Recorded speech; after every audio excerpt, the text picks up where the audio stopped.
Yeah, we about to do it. Watch us get into it. We some lumberjacks, and we needin' wood. Yeah, we going for the sweet, then we mop it up. We put it all on the block, and then we chop it up, chop it up, chop it up, chop it up, chop it up, chop it up, chop it up, chop it up, chop it up, chop it up. We put it all on the block, and then we chop it up.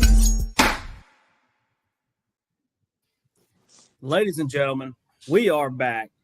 It's the Chop and Block Podcast, presented by DJ's Clam Shack in beautiful St. Augustine, Florida, with locations in Key West and Indian Shores.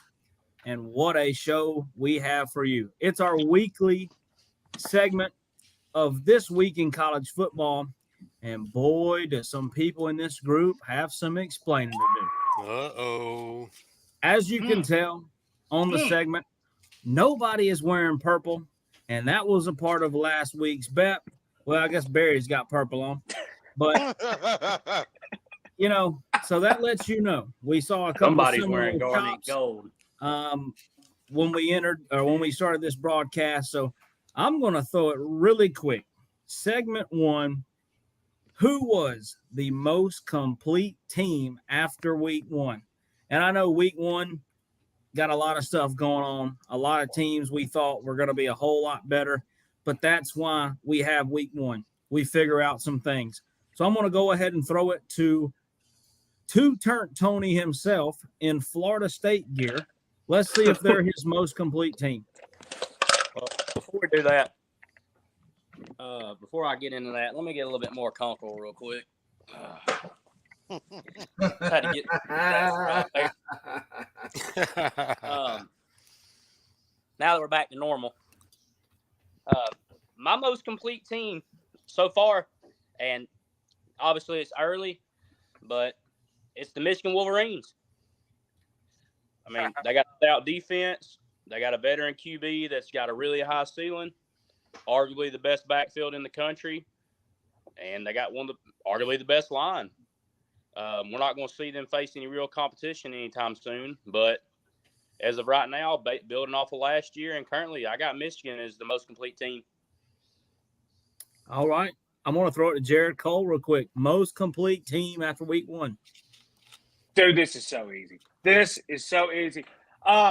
your Georgia Bulldogs. And I'll say it for the same reason that I'll say what TJ said about Michigan. I understand that, it's week 1. Nobody played anybody. I get, Florida State played somebody, and we'll get to that later because Barry's got that pimp hat on, so we got to talk about that. But it's your Georgia Bulldogs. I know they came out and started slow. I get it. That's fine. First-year quarterback. You got 15 new receivers. I get it. Brock Bowers is still the best player in the country. No hands down. That's fine. Offensive line started slow. That's going to work itself out. You got 6 weeks before you got to play anybody with a pulse, so you got plenty of time to figure it out. Kirby Smart knows what he's doing. Defensively, I think – I got a hot take here. At the end of next season, Jordan Hall will be a top 2 defensive lineman in the country. No ifs, ands, or buts about it. We fly around at linebacker. The DBs are the best in the country. Best in the country. You heard it here first. You won't get thrown on all season. They just have a lot of young talent that I think is going to have enough time this season to get some games under their belt, to get some experience, to then become the best team in the country like they are. The coaching staff is senior as it can get, and this is where I give Nick Saban a lot of credit. I don't know how he does it every year with a staff that just overturns, but, Kirby Smart's been able to keep a lot of guys close. Mike Bobo's not a rookie. He's been here before. Muschamp on the defensive side of the ball, Glenn Schumann on the defensive side of the ball. They will be absolutely fine. The running backs will work themselves out as long as they can get a little healthy. But, again, they got 6 weeks to get healthy. Your Georgia Bulldogs are your most complete team after week 1. Wow. I'm not going to use the Georgia Bulldogs, but I'll give you my pick. I'm going to try to be unbiased here best I can. After week 1, arguably they play a top 10 team at the end of the year. It's the Florida State Seminoles. Unreal performance.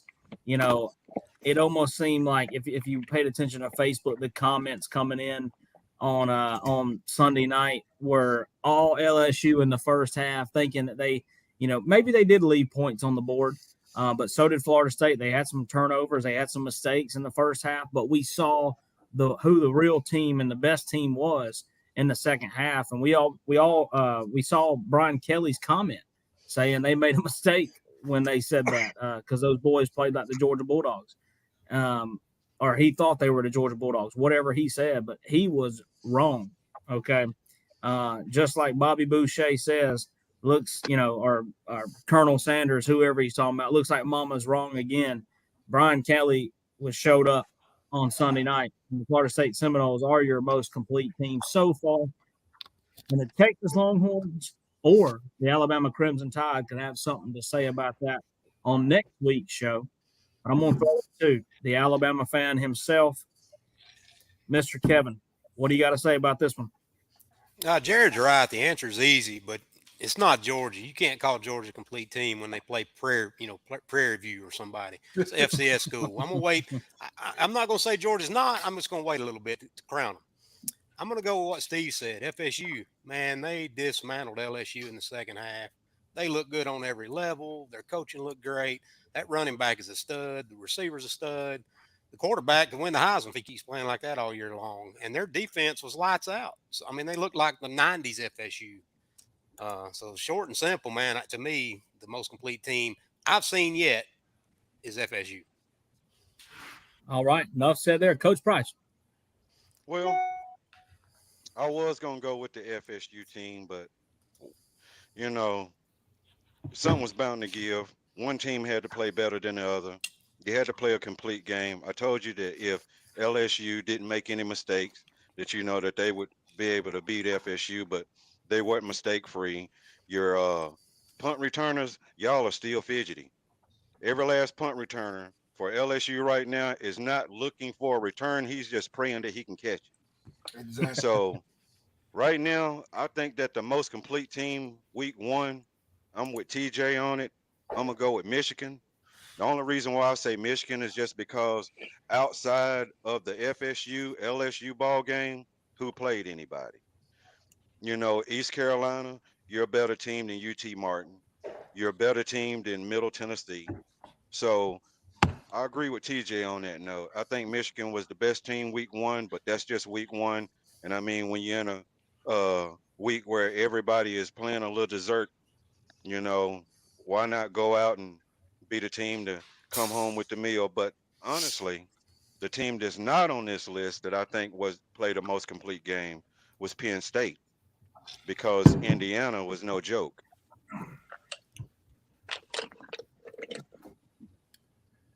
Hey, I received a postcard today. Okay. Something came in the mail and it was from Auburn, Alabama. And I don't have many people that I know there, so I don't know who would be contacting me. But he said, you know what? Bring me on the show. You need an Auburn Tiger fan. So here he is at the very bottom. Go ahead and introduce yourself and give me your most complete team after week one. Well, my name's Craig. I've been knowing that guy right there in that stupid Alabama hat since we're both knee-high to a grasshopper. Which one? Well, the one with the glasses on right there. It's got the Alabama jersey on, just like me. 2018 Gump of the Year himself. Yeah, that's a great handle there, Gump of the Year. Met Barry through him, so just kind of been sharing back and forth messages. Hung out with him a couple times, with Barry a couple times, and hang out with Kevin every time we get a chance. But originally from Scottsboro, same place that Kevin's from, and then we lived in Nashville for 20 years, and we just moved back down to Guntersville. Got a little 4-year-old, so I'm running pretty ragged around. That's why I was 5 minutes late. I got a redheaded wife and a little blonde 4-year-old, man. They keep me busy. So it's hard for me to keep up around here. I think I'm the only fool in Central Time, too. Yes. Welcome aboard. But yeah, adding on to what Kevin said, I think Florida State, most complete team week one. I mean, I watched pretty much every snap of that game, and they just showcased talent all across the board. It's going to be a tough team, especially in the conference they're in. That's the downfall of the SEC. I mean, it's the downfall because, I mean, let's just face it. The SEC is kind of like the Bush series of NFL. Just get right down to it. You look at the prospects and then look at the level of talent across the SEC, all across the board. I mean, even the scrub teams got talent on it to go pro, right? I mean, none of the other conferences do that. And I'm kind of a homer, of course, but in the same breath, you can't argue with that. I mean, facts are facts. It's going to be a lot easier for them to run the table versus some team in the SEC. I don't know if we're going to talk about this later, but I want to hear y'all's kind of thoughts on I'm not against the 8-team playoff. I know some of the diehards are kind of against the 8-team selection versus the 4-team because it leaves a little wiggle room for a lot more SEC teams to get in there. And at the end of the day, even though, every week of the year except the last game, as long as Auburn's not in the game, I would rather, get kicked in the nads than Alabama win a football game. But if they're playing the Natty against Ohio State, that's an easy choice. I'd rather them win it where I got to hear those fans talk about we won 74 championships back in 1862. You know how that goes.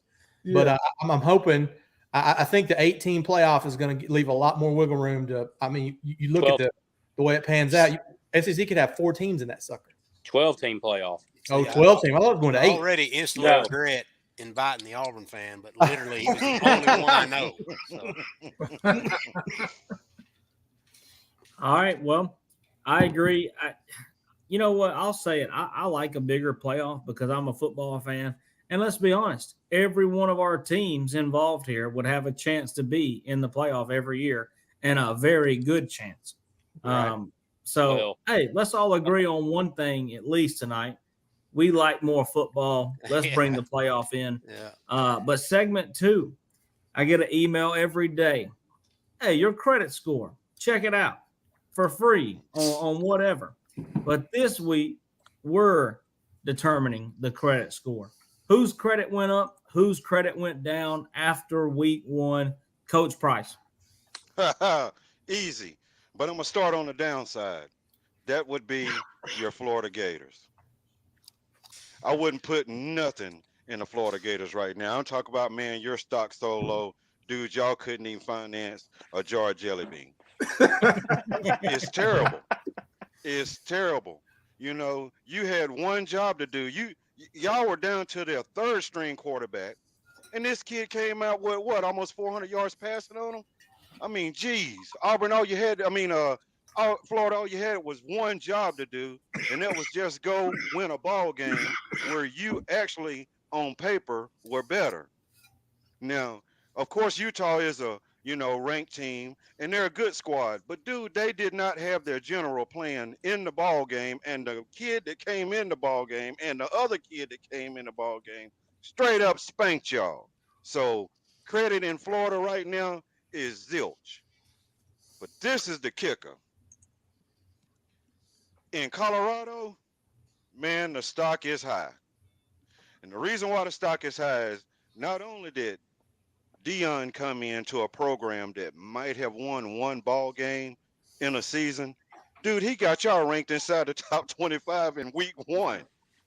So stock in Colorado is going up. So if I were you, I would not put any stock in Gator Bites, and I would put my stock in Bison Burgers. Love it. I will say this. Florida Gators in the second half were a little bit better on defense, but I think there's one thing that says why. I think if they leave the starting quarterback in, Utah does a whole lot better. They brought a running quarterback in. He made some mistakes, and Florida's defense did play a little bit better in the second half. But you're right, they were beat. They were out coached. I mean, 4th and 13, and you're running a screen. It was laughable at times. But yeah, I think Florida, they got a lot of trouble. Credit check. Kevin Davis, go ahead. I'm going to say stock up Mike Norvell. Just a great coach. He beat a really good, I think it's going to be a 10-win LSU team. And he made correct adjustments at halftime, and he coached a beautiful game. So, I mean, I already had him pretty high on the list, but I think his stock went up even further. And my stock down guy, and it's going to kind of hurt me because he's an Alabama graduate, Dabo Swinney. He got just murked against Duke, and I don't understand what's going on with him. That program's not recruiting at an elite level right now. Teams can bring in 25 players a year. Some for some reason, Dabo decides he can bring in 16 guys and then bring in his, 10 walk-ons a year like he does, like he wants to. So I'm not sure what he's trying to do at Clemson.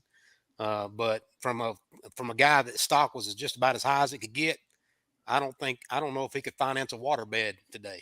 So Yeah, I agree. It is kind of wild seeing Dabo Swinney, just 4 years ago, talk that as maybe being the best coach in college football. And maybe he could be a part of our next segment that we'll get to in a little while. He didn't just lose; he got beat by 21. Smoked. He Dog. he did. It was a Labor Day barbecue presented by Duke Football, and I predicted that. I won't let you forget it. I said that Dabo Swinney and the Clemson Tigers would be waking up. He did in a world of trouble, and I was right, thankfully. But Jared Cole, credit check. Credit check. I got two for the bad credit because they have to be talked about. The first is the Florida Gators. What in the hell were you doing, dude? The bad part about it is Graham Mertz was not the problem. Graham Mertz was absolutely not the issue. I thought he played fine, no problem at all. The play calling, the shuffle passes on fourth down, all this other the 48 formations they came out with in 30. Man, you can't run the football. You can't run screens correctly. You have one tight end that wants to catch the football, and everything else is just a problem. I don't know if Billy Napier needs to get an offensive coordinator down there to revamp the whole thing. You don't go forward on fourth down early in the game down there in the red zone to put it. Just get your name on the board. You don't do that. The shuffle path on fourth down was where I almost had to turn it off. Dude, you can't play defense. Now I will say I had to look his name up. I will say stock up on Shamar James, the number 6 linebacker from Florida. I think the guy had 86 tackles in that game. That was the one bright spot they had. But I think they got beat up front on both ends of the ball. The third-string quarterback looked like a Heisman winner against them. It was just bad. The second one is obviously Clemson and Dabo Swinney, and I love to see it. Duke went in there and whooped that ass. And TJ said it great the other day, man. You got to have some brothers on your team to win that ball game, and they don't have jack nothing. They don't have anything. I really expected to see a lot more out of Garrett Riley offense than that. Will Shipley can run the football, but that's all they can do. Defensively, they got manhandled up front. Football. They got manhandled up front. Dabo had no answers. Dabo, he's been sitting there all year talking about how his kicker can kick 70 yards. He has the opportunity to kick it. He doesn't send him out there. They turn the ball over every time you flip the channel back. That's a terrible program. I'm not going to say terrible program. That program's in a terrible spot at the moment. You're sitting down the street. You're looking at Florida State just a few miles down the road, who's taking in transfer portal wide receivers and everybody else, and they went out there and just smoked LSU on Sunday night. Hold on. Now you got to play. Hey. You got to play those guys in 3 weeks, man. If they don't beat you by 60, you got out unscathed. That Dabo Swinney's going to have to reevaluate everything he's got going on down there. You cannot just take 2 transfer portal backup quarterbacks out of this whole thing and expect it's going to work. That's not how the game is played anymore. Roy Williams at North Carolina basketball got out of basketball because he did not want to deal with the transfer portal and NIL. So he didn't try to sugarcoat it. He didn't try to work around it. He said, hey, man, this isn't for me anymore, and he retired. If Dabo wants to go around saying, I don't want to do the NIL, I don't want to do this, name, image, and likeness of God, all this other stuff, then you either got the dudes or you don't. And right now, they don't have it. And you know what? Not happen. And you know what? Messaging has been the problem for Dabo Swinney. You come in, and a lot of these guys do it. Like, I understand faith. I understand all of that. I have nothing against faith. I was raised Christian, all of that. But you coaching a lot of different kids who believe a lot of different things, and they're young. He's been talking this. I'm not trying to be ugly, but this God thing and this faith thing and all of this, you got to understand, you're going to get a certain type of kid that way. And messaging has been a big problem for Clemson. I've been waiting on Clemson to fall because of Dabo Swinney. I can't stand the guy. A lot of people say he's great, he this. I can't stand him. And I'm gonna tell you something else. My coach, Brian Kelly, his messaging has been totally poor. He just needs to shut up. Dude, you don't need to be talking about Georgia this and we thought we were this and that. That is a poor message to send to your guys. His stock went down with me, and I was high on him. But he's going to have to clean up the way that he communicates with his team. And the LSU, my Tigers, their stock went down. You know, they played a terrible game, you know, when it counted. You know, we don't play footballs in half. We play football as a game. It's 4 quarters. And you just really, it was an embarrassing game to me to watch them. Yes, the first half looked better than the last half, but just questionable calls. You know, the team didn't play with any fire. You know, it was just like they were just there. I guarantee you, if that game had been in Death Valley, we won that game.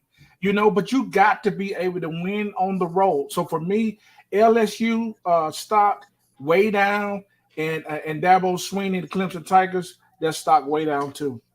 Oh yeah, and that's the biggest part about why my stock is even farther down on Dabo Swinney. You had all offseason to get ready for one game, and if Steve's up here calling it from St. Augustine, Florida, that Duke's going to come in and cause a problem, then Dabo Swinney should have known that this game meant a lot more than what he took advantage of in this game.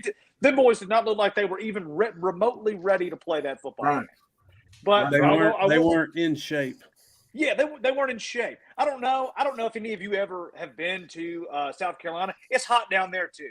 You have all summer to get in shape. You have dudes everywhere. Get in shape. But I'll change it to my great credit.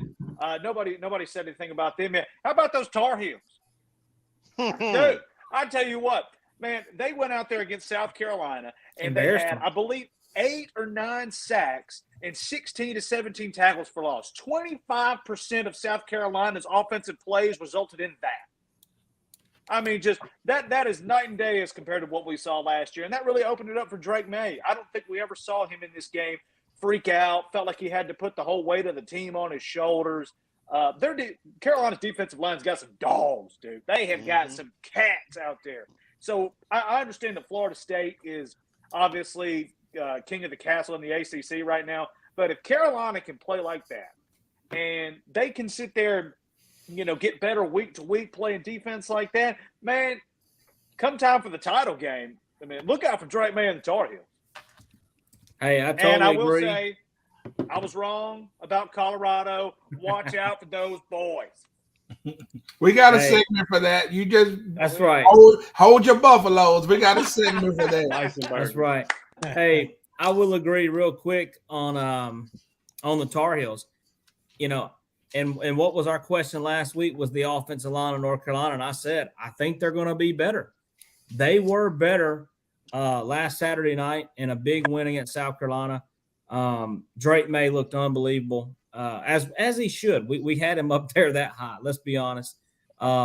Tony and Jared, you both said it. Clemson don't have enough brothers. They got some tan guys. They don't got some brothers. They needed them. On Monday night at the barbecue. That ain't no excuse. No excuse. I didn't have too many brothers when I coached y'all, and we were that's pretty true. damn good. Hey, that's true.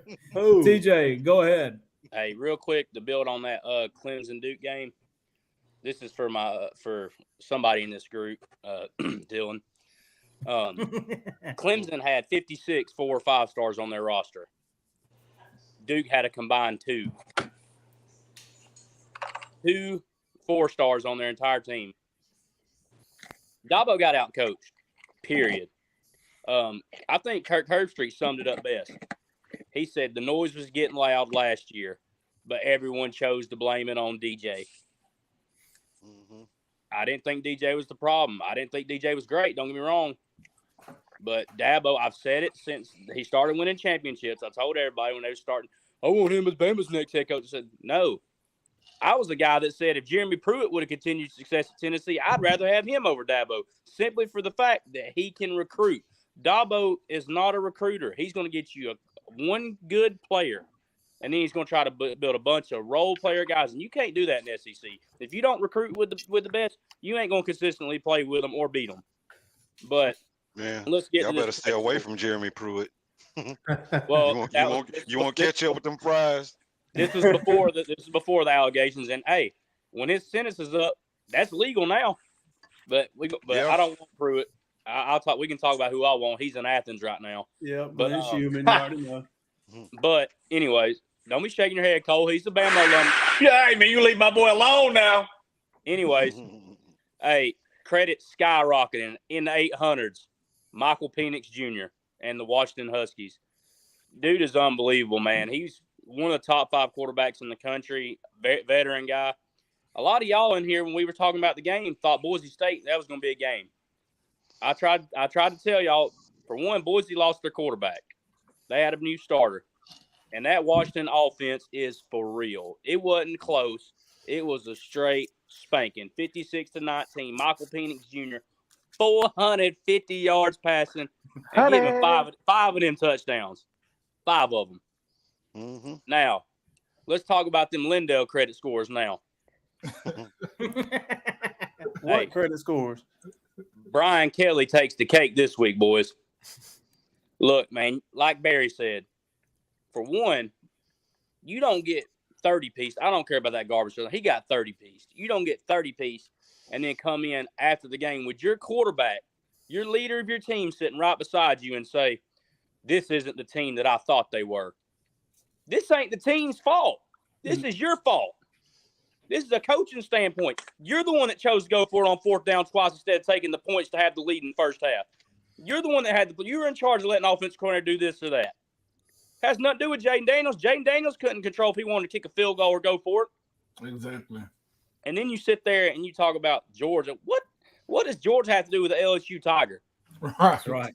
Exactly. LSU, man, look, if you look at LSU's program, they're normally an average team, then they have a Cinderella year every 7-8 years. Hey, watch. Not to mention they had their best defensive player dropping in coverage every single That's what snap. I'm getting to, Kevin. Oh.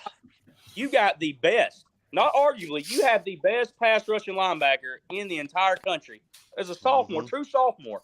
Mm-hmm. And you pull Pete Golden. You're dropping him back in coverage. He rushed, 6 or 7 times for the entire game? Maybe. And those situations, and the times they sent him weren't real, nothing he could have done to affect him. I mean, they set up the pass protection to his side. I mean, it was pretty much given that he was coming whenever he did rush. I just don't understand how you can sit there and you can blame your players after week 1, because the whole first half, you had the opportunities. It looked, and that's where we need to pump the brakes on Florida State a little bit. Look, I put them, they're my preseason in the playoff. I made that known that I was high on them this year. But consistency is a factor that you have to take into account in college football. If Florida State plays like they did in the first half against another mid-of-the-pack team, they're in a dogfight the whole game. They play like they did in the second, they beaten everybody by 15 plus. Because in the first half, they couldn't block a soul. Jordan Travis was on his back. Jordan Travis was throwing screen pass interceptions, and they couldn't do nothing. And that's the thing with the coaching with Brian Kelly. You know your secondary's terrible. There's no way you went the whole freaking spring, summer, fall camp, all that, and not notice that you're hurting in the secondary. And to help that, why wouldn't you try to send more pressure? I understand that leaves your guys out on the island, but you got to affect the quarterback in some way to where it's not so easy on them. If you're not affecting the quarterback and you know your secondary is not good, he's got all day to throw, and he's going to find, especially a guy like Travis, 6th-year quarterback. He's going to find the openings. So for that reason, Brian Kelly's got a lot to prove going forward. And in the way the LSU fans are, he better, like I told Barry, he better not drop another one this month. Because then that seat's going to start getting hot a little bit. They ain't going to fire him, but it's going to be another Les Miles type deal. Ooh. But why would he not bring more pressure? Florida State wasn't running the football. If they were out there, running for 150 yards in the first half, then whatever, you got to, stay steady. They weren't even trying to run the football. That's where you get, where I say the out coach come in. Norvell made adjustments at halftime. Brian Kelly thought it was going to be just like the first half. He didn't change a thing. Didn't change a single thing. Go watch the film. The formations, the stunts, the gap shot, the coverages. Nothing was switched up. The 2 same shots in the red zone, 0 points. And it ain't the fact that in them 14 points, you could say, well, it wouldn't have won the ball game, but those 14 points that he left on the board, by turning it over in the red difficult, zone on JP. downs. I mean, That's if you go momentum. up 6 in the first half on them, the way things were going, who's to say that Jordan Travis, because he'd already threw a pick, he was rattled a little bit in the first half. Who's to say he comes out and tries to force something, and then you get a fumble or an interception, and then you got a chance to go up double digits before half. I think LSU made Florida State look better than they really are. We'll see. LSU played really bad. Florida I State's a think good It's team. hard. It's hard. Yeah, It's but hard they're to gonna judge be all anything right. in week 1. Yeah. Yeah, they're gonna be all right. Go Tigers. I just, man, the only thing about that is Wingo was disruptive on the defensive line, unbelievably. So if you'd have brought down Harold Perkins and had both of them going at it all night, man, I don't think he has the time to sit in the pocket and do what he did. Yeah. That'd be the last thing I say on that one. All right. Hey, we knew the argument would be heated when we started talking about Florida State and LSU. And we're going to throw it down to Auburn. Craig, what you got to say? I got to say, man, I mean, when you look at LSU and Florida State, I mean, those are 2 top 10 ranked teams. Again, preseason polls don't mean nothing. I mean, let's just be honest. But, I mean, there was no question that I feel like both those teams deserve to be in the top 10 just by what happened last year, right?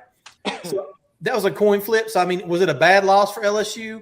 I mean, any loss is bad, but it wasn't the worst loss. Dabo's loss looks bad. I mean, Dabo's credit score is down like 4 flats in the hood right now, boys. I mean, it's down, down, down. You don't get picked off by Duke. I mean, his as much as you know, and he's in a great position. That's why he's at a school where he can win 9 games a year, 10 games a year, and just keep on going and going and going and going and going and making the money and not putting as much effort into it as the other guys have. But you know, I think Dabo's down. And my one, and I'm going to ride with you on this one, Barry. Prime wasn't lying. He was coming. He brought his luggage with him, and it was Louis. Yeah. He brought his Louis Vuitton luggage with him, man, because they look good. That team was ready to play. I was really impressed, and I really thought that them kids were going to lay an egg. I thought Prime set him up a little bit. I'm like, he should have been a little more low-key with it, but that ain't Prime's style. But it worked out. I mean, they performed. I watched that game from beginning to end, and it was a great game. It was a fun game to watch. What's the kid? Not Shador, but Travis Hunter. Heisman. Yeah. And Hunter, when he said, you want to know who the dude is? That's the dude. He wasn't kidding, man. That kid's for real. He's a little undersized, but his stock went up. And just to kind of stick with and I'll tie LSU into this a little bit too. What about TJ Finley? Pulled a big upset. Went and threw for some touchdowns. Actually showed up and was a quarterback for once. Yeah. He didn't do it for LSU. He didn't do it for Auburn, but he sure did it for Texas State. That's a testament to how bad Baylor was. That was going to be one credit score going down, but their credit score's been down for a while. So bad. Yeah. I mean, if TJ's carving you up, you might want to rethink. But that's my 2, man. I got Dabo way down. That was an ugly loss. It don't get a whole lot uglier than that for Clemson. And I got Prime still riding high. I mean, we'll see the conference he's in. I hadn't looked at their schedule. When's Colorado's next big game? This week. They got this week. They got Nebraska this week. Oh, they got the Cornhuskers. That one's at home though, right? That was in Colorado. So, I think the home crowd. It's crazy when you get a bunch of kids start believing something, man. I mean, a lot of things happen. It's going to be interesting to see. Lock of the week. Well, that's the difference. What people don't understand, and even I was a little hesitant on Colorado, but Deion is in the veins of those kids.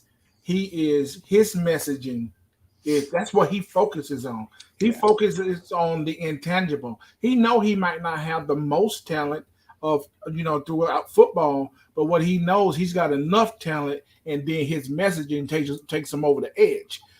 So that's you're right. He's got those kids believing, and we don't know what's going to happen. I'm a little bit apprehensive now to say too much about Colorado. I don't know what's going to happen because they shocked the world. They got to be up. Yeah, you know what happens to them though. It's a feel good story, and it makes my heart feel good. And I'm happy for the kids. I like Prime, but once he runs into the Kirby Smarts or the Nick Sabans that got 457 5-stars.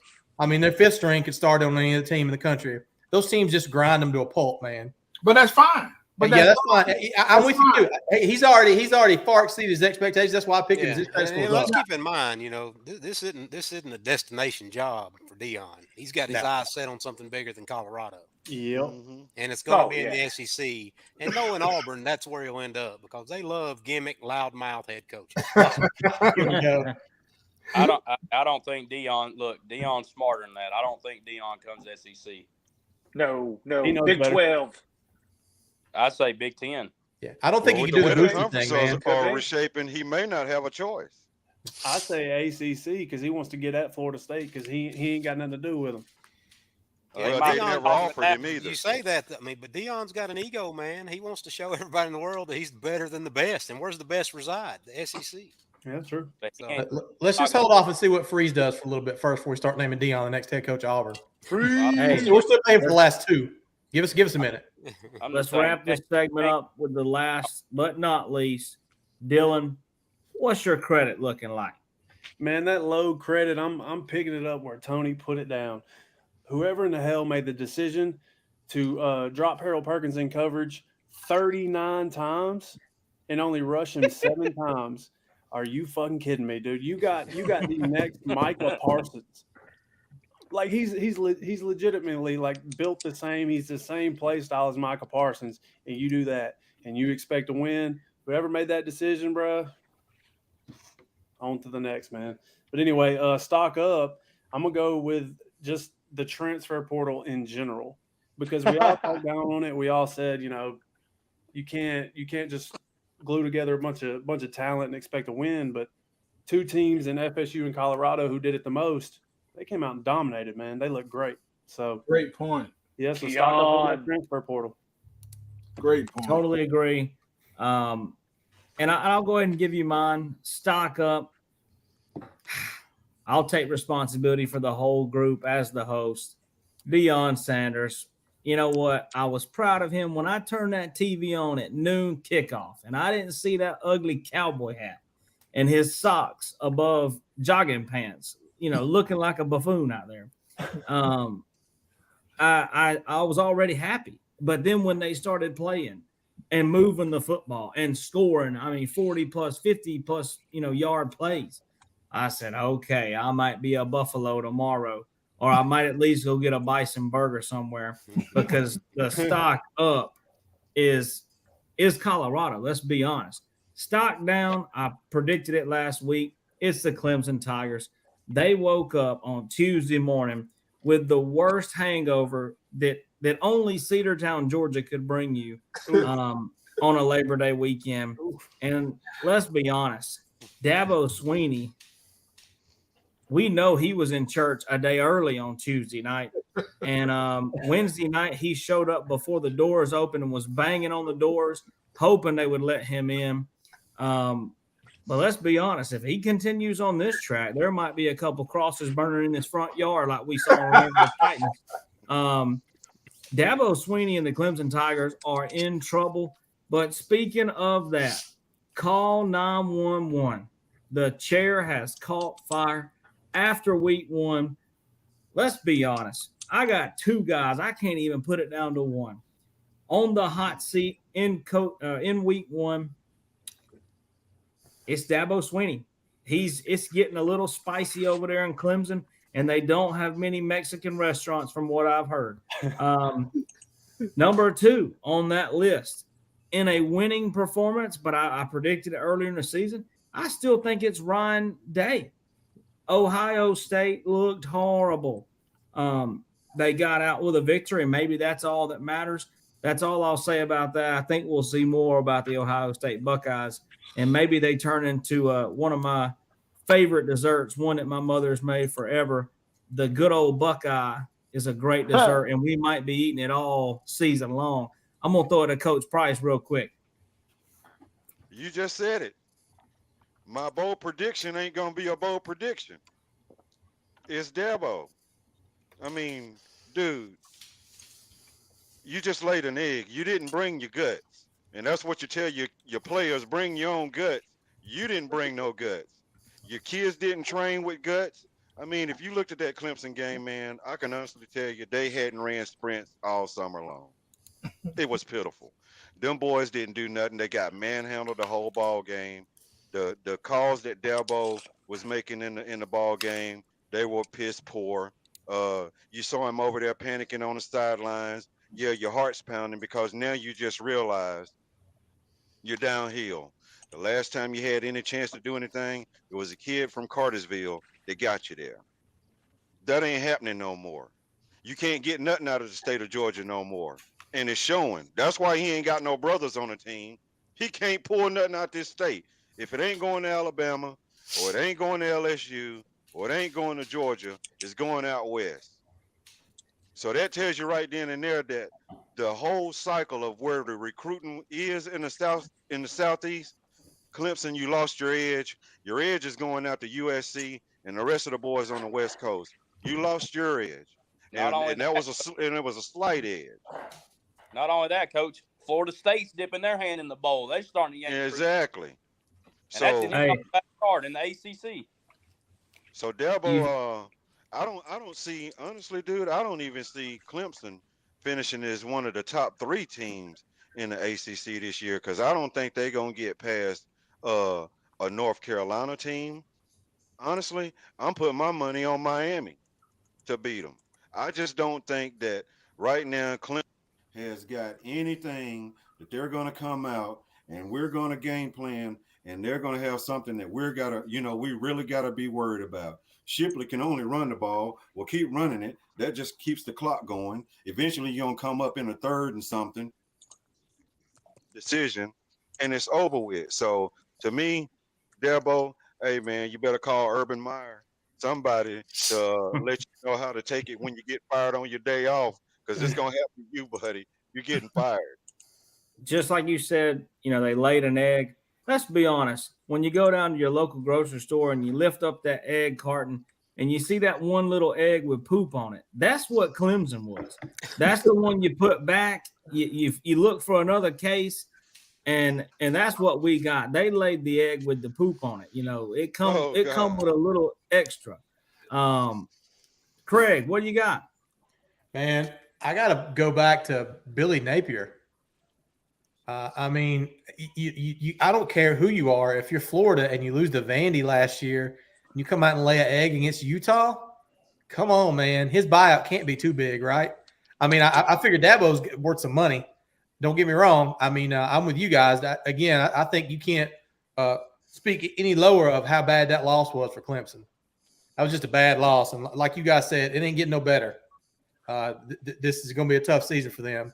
But, you can't go out against the Utah Utes and just lay an egg. I mean, 24-3 before they got some garbage points at the end of the game. It was just a bad showing on the Gators. And that fan base is just as rabid as any other SEC fan base. So you got to know his seat's getting hot. That's my pick for the hot seat. He's a 911 call, man. He's one more ugly loss away for he ain't going to make it at the end of the year. Yeah. I agree with you. I think he's in trouble. Mine too. Tony, who you calling 911 over there? Start off with, I disagree with y'all on the Florida thing. For one, the University of Florida knows how bad Dan Mullen left Florida. They know what it's going to take. This ain't normal, like a normal Florida coach, not coach, but a normal Florida vacancy where you come in and the talent's there. You just got to bring your own culture and twist a few things. Uh-oh. They knew he was lying.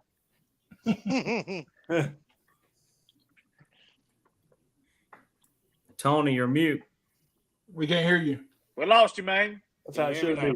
Yeah. Somebody tried to call me, but like I said, this ain't like normal Florida job where a coach just comes in, does a couple things and says something, and then they just go and run. Florida, the University of Florida, and most of their fans knew this is a minimum of a 3-year thing just to get positive. Not be good, but just to get around maybe 500. Like, you got to let this man get his players in. He's got his quarterback committed. He's got one of the best classes in SEC coming in next year. You got to give a coach. I understand it's SEC. You want to win now. But you're not going to win now against Nick Saban and Kirby Smart. And now you got 3 coaches in the SEC who've won a natty, 4 that's played for a natty as a head coach. If you had Brian Kelly. You got to give this guy a chance. to get to where now if he gets his players in year 3, and they're about 7-5, that next year is when you judge him. Year 4, because you got to be honest. Next year his schedule gets worse because it's the first year of the full combined SEC. You add Texas and Oklahoma, so this year it's whatever he can get. Next year it's got to get a little better, but then that next year, that's when you should judge Billy Napier. I don't think his seat's hot at all. I think it's freezing. But this is going to be surprise a lot of y'all. This is my hot seat, and I don't care if they won their first game. I don't care if JP's high on them. James Franklin has got to be on the freaking hot seat, man. There's got to be a punishment for being mediocre. Let me give you a stat right here. Smart Rick. You want to know what his record is against top 10 teams? And this isn't counting Vanderbilt. So before he got to Penn State, he was 0-5 versus top 10 teams. Since he's been at Penn State, he is 2-15 against top 10 teams. You are in the Big Ten. You got to beat Ohio State and you got to beat Michigan. That's it. Or beat one of them. And he can't do it. He's had Michigan beat. He's had Ohio State beat. And then what happens? He craps his pants. He needs a new Huggy in the third and fourth quarter. Every single time. He has like that plane they had to pull over for the explosive diarrhea. That was James Franklin getting off that plane. I don't care what the hype is. It's every year with Penn State. Come talk to me when they beat Ohio State or Michigan. Until then, shut up with this Penn State's real. James Franklin's a great coach. No, miss me with it. He's 2-20, 0.91 win percentage for his career against top 10 teams. People lie, numbers don't. Yeah. Kevin. Oh, my guy's Dave Aranda. His seat's got to be smoking. That dude gets paid $4 million a year. He's lost his last 5 games. The last 2 games was against Air Force and Texas State by a combined 26 points. God. What's he doing? I mean, that program is terrible. It's worse now than it was before he got there. Even with all the sanctions, you can't get paid $4 million a year and have the record he has and the losses he has. There's just no way. So just real quick, that's it. Dave Aranda for me. And that could turn into one of those schools that we're seeing right now with this change in college football. That could be a school that becomes irrelevant. That in 25 years, we're talking about Baylor has a Heisman Trophy winning quarterback and they're playing in Division II. You know what I'm saying? Like, I could see something like that happening because let's be honest. I mean, Texas, there's a lot of colleges in Texas, and some of them, on the lower half might be better than Baylor. I mean, it's wild how that story will unfold. I think, they got to do something quick. Dylan. I'm back. I think it was you, Dalton, who said it, but my future hot seat is Ryan Day. Look, I don't care if he goes 11-1. I think he's done at the end of the year if he can't beat Michigan, and he ain't going to beat them. But my not going to make it out of the season hot seat is Butch Jones. God dang! Sorry, Jared. God! Look, all y'all know, especially from the poem last week, I hate Shane Beamer. But if there's one coach I hate more, it's Butch Jones. They both blow smoke, and they don't win games when they need them. He lost that game 73-0. His record at Arkansas State is 5-20. Ew. Screw him. He went to the rehab. Saban tried to help him, couldn't do it. Sent him out. He still sucks. Fire him, dude. This man was crying on the sidelines. God dang it! Right, man. Jeez. Boom, Jared. I don't know if you can That's that recover from chemistry. that, but who you calling 911 on? Well, number one, I'm just going to keep talking on Butch Jones for half a Do second. it. Dude, Do you're it. crying on the sidelines on national television, dude. Jesus Christ, man. Get it together. You were the coach of a massive D1 program in Tennessee.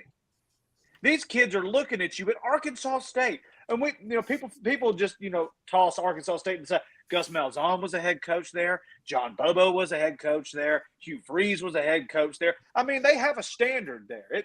That's not your run-of-the-mill. That's not your run-of-the-mill crapshoot school. Like they do have a standard out there. And now I get it, man. It was Oklahoma. Oklahoma's got 2 fantastic quarterbacks, and they were going to beat you no matter what. But you go out there to you get 73 burgered? Are you kidding me? Dude, then you want to sit out there on your sidelines on national television, and you literally shed a tear on one knee to where your kids have to come pick you up off. Man, if I'm a kid in that locker room, I'm like, man, who the hell are we following? Yeah. What a freaking joke that is. My God. Yeah, Butch Jones. Go ahead. 5-20, dude. Yeah, I saw that one. I think I texted Dylan or I saw him during that or whatever, and I was like, dude, can you see this? But for like that, I do want to speak on Billy Napier for 1 second before I get to my since Dylan stole up my number 2 hot seat. Billy Napier in Florida, I think the bad situation, and no, I agree with TJ. Billy Napier's seat is not hot. They like you said, they understood. I think the biggest thing that's getting people pissed off and things like that is when you saw Sark at Texas, and even Kirby when he first started it, like you see progress every year. You get a little better. I'm not saying you've got to go from winning 3 games to winning 9 games, but you need to see the effort's got to go up. The want to's got to go up. And with Florida, I just didn't see that. So I understand why people would think that. But it's like Kevin said with Baylor. Baylor their wide receivers couldn't even line up on the ball correctly. And he came out in a press conference a few weeks ago and said that that's been a problem through the spring. You're a college wide receiver. Line up on the freaking ball. Are you kidding me? You've been doing this since high school, man. Not to mention they can check with the refs to make sure they're lined up correctly. Yes. How is that the problem that you bring into week 1? If you don't maybe know the offense or quite know, what your quarterback's expecting, I get that. But you can't even line up on the daggum ball? Listen to me. I said daggum like I was Dabo Swinney. But the last one I have, and this is kind of just a shot in the dark, and this is really not a hot seat for him as far as the school and maybe the rest of the country. Pat Fitzgerald at Northwestern. Pat Fitzgerald, I don't care what anybody says. Pat Fitzgerald, I think, is a good coach. I know he doesn't have a lot of huge success at Northwestern and whatnot, but with the allegations and whatnot that just came off this season, if they have another bad season, like they will have a bad season. He's going to get let go just because of the allegations and just wipe it new. He could go to a nice school, man, and actually make a statement. Maybe he'll take over Butch Jones at Arkansas State if we'd be so lucky. Hey, man, have you guys do y'all know what Rue is? Who? Rue? What a Rue is. I know you know, don't you? Yeah. Okay, last week, well, it was the Sunday LSU game. I made a roux. And anybody know anything about a roux? It's hot grease and flour. And you make that when you make your gumbo. That's about as hot as Brian Kelly's ass is right now at LSU.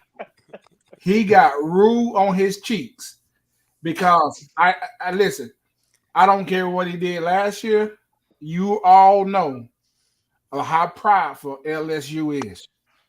And all his messaging and everything he is saying, he's saying all the wrong things, man.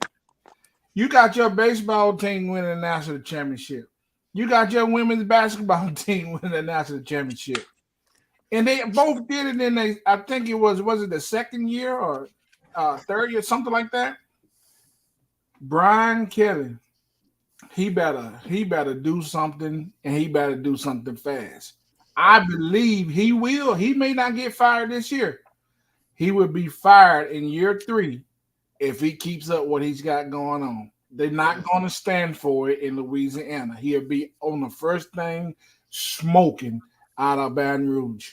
Let me give you a shout out too, Barry, real quick to Kim Mulkey out of LSU, who just got that 10-year, $320 million contract to coach Ridiculous basketball. Yes. Yes. Tigers.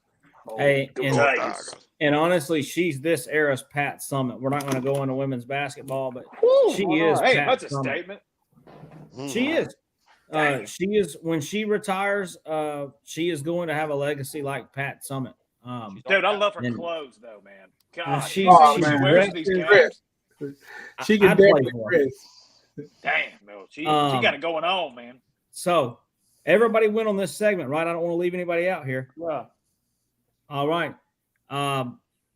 We're going to go ahead, okay, for our weekly fun segment here. It's time for Two Turnt Tony's weekly Alabama rant with a big week coming up. It's Alabama versus Texas. Now, here's the catch, Tony. In 30 seconds, when that clock hits 56, you will have 2.5 minutes to give us your rant. And we don't have the two-turn Tony horn installed yet, but I will let you know when the time is up. I'll make a In horn. 10 seconds, you may begin, sir. You want me to go now? Go ahead if you're ready. All right, look, man. Based off of last week, you didn't get a whole lot. If you're a Bama fan, you're real excited about the defense. Man, they were moving around the ball. Unlike Brian Kelly and Pete Golden, we weren't dropping our pressure guys. We were sending them, and they were getting to the quarterback. Man, I said it before the season. Deontay Lawson is going to be an All-American. Dude is a freaking animal. He didn't even start his natural position this week because our starter prior, and we were saving him for. So, Jihad Campbell, he didn't play last week. He will play this week. That's going to be our starting wheel linebacker. Deontay Lawson be Mike, and then Tresman Marshall will come off and help out a little bit. What hurts Alabama a little bit this week is you got Malachi Moore and Jalen Key banged up. Malachi Moore is a fourth-year guy. First year at Alabama, he was a freshman All-American. I mean, looked unreal, like he was going to be great. And then, that happens a lot at Alabama. Some guys pass you up. He got passed up, and he probably knows the defense more than everybody. But I feel like if Texas is going to pick on a guy this week, it's going to be Malachi Moore. He's not all the way healthy. It's an ankle sprain. You never know with those if it's going to be a 2 or 3 day thing or a 3 to 4 week thing. Jalen Key, the huge safety transfer from UAB, showed out week 1, had an interception. Alabama struggled with turnovers last year. I think we might have had 6 or 7 on the whole year, and we had 2 or 3 turnovers this past weekend. But this is where things get exciting, baby. How about Jalen Milroe? Let's talk about him. He still ain't shown if he's a great passer. I don't think he's ever going to be a great passer. But the dude is the most athletic skill player in the SEC and possibly the country. Dude's like 220 pounds and runs a 4.4. He's hard to bring down. He's dynamic. With Alabama's backfield against Texas, I'm looking to see at least 10 QB design runs, whether it's a quarterback draw or zone read, a lot of Jalen Hurts type stuff. If we can run the ball consistently with the 3 to 4 backs we got, I think Texas is in for a long day on defense. And like I said earlier, I think Bama's going to control the clock, limit how many times Quinn Ewers has the ball. All we have to do is get 2 to 3 stops for the game, and that's your difference in the game. I think Alabama covers the spread. Now, am I nervous about it? Yeah. These are the 2 games that I thought that we got a chance to lose. It's Texas and then at Texas A&M. Those are the 2 that I'm worried about most. But I really like what Tommy Rees is doing. I think he's going to have it dialed in, and Jalen Milroe's just got to hit what's open. He's got to take what's given to him. Don't let the moment be too big for you. Just play to your strengths and go. I think Quinn Ewers is going to try to do too much. He looked great last year in the first quarter. I think Bama's learned from last year, and they got a lot more film on him. There wasn't no film on him before, really. So we didn't know what to expect. He was carving them up, on track for like 500 yards when he got hurt. I don't see that happening this year. I see Quinn Ewers. He broke his collarbone. I see him on his back a lot this weekend. Well, there you heard it. That is this week's Two-Turn Tony, Alabama's rant. We'll see if he's in as good a spirits in next week's show, but only time will tell. But now, I think my good friend and executive producer, Barry, has got something for me. What you got, Barry?